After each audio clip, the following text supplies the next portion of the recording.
Alright, if this video doesn't get me into next year's Hope Not Hate State of Hate list, I don't know what will. Here's hoping. Anyway, buckle up because we're diving headfirst into yet another steaming pile of establishment hypocrisy. You know, I thought I'd seen it all, but the news just keeps serving up fresh absurdities, and this one's a real gem. So gather round, let me tell you about our shiny new Attorney General, Lord Richard Hermer. Yes, Lord, because apparently we're still handing out titles like cheap sweets at a parade. This chap, it turns out, is a dedicated anti-fascist.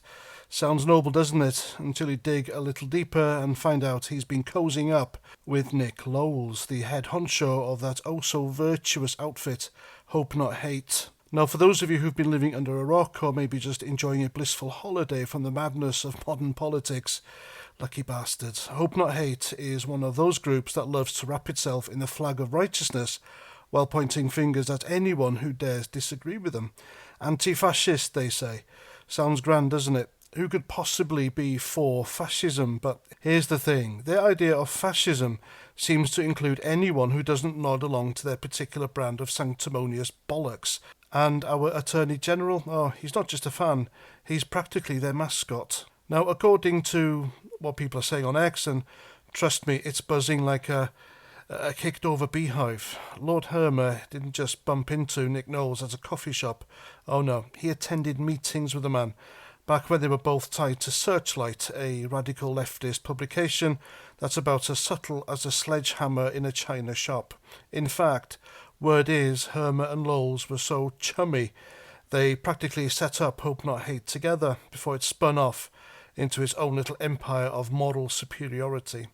And here's another thing. Our government, yes, our government, pays Hope Not Hate for advice.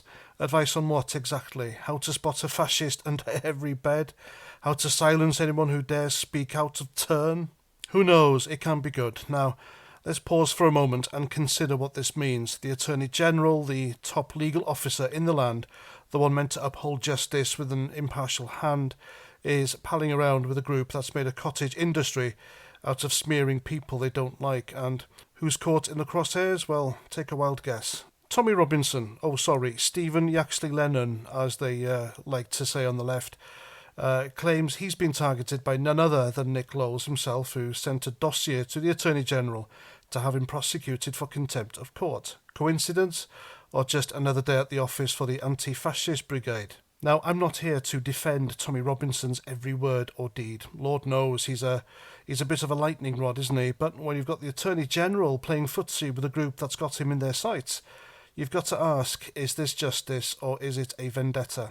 People on X are calling for an independent judicial investigation, and you know what? They're not wrong. When the top lawman in the country is linked to a group that's less about hope and more about hate for anyone who doesn't toe the line, that's not a legal system, that's a stitch-up. And here's where it gets really rich. Nick Lowles, this paragon of virtue, allegedly dodged prosecution for inciting violence during last summer's disturbances. Why? Well, because he's got friends in high places, doesn't he? Like, say, the Attorney General's office. Funny how that works, isn't it? One rule for the anointed, another for the rest of us plebs. If you or I so much as tweeted something as spicy, we'd be banged up faster than you can say hate speech. But when you've got the CEO of Hope Not Hate with the Attorney General on speed dial, you're untouchable. And so this is the state of our so-called justice system, folks. It's not about right or wrong.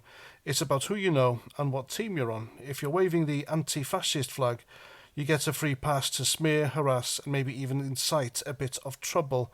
But if you're on the wrong side of their moral compass, well, good luck to you. You're not just a citizen, you're a target. So what do we do about it? First, we keep asking questions. Why is the Attorney General rubbing shoulders with a group like Hope Not Hate? Why is our government paying them for advice? And why does it feel like the scales of justice are tipping in favour of the loudest, most self-righteous mob? We need answers, and we need them now. So there you have it. Keep your eyes peeled and your wits sharp. The truth has a funny way of slipping through the cracks, but only if we keep digging. Thanks for watching. I'm Past 49, and I'll see you at the next one. Unless the thought please get me first. Roger Trout.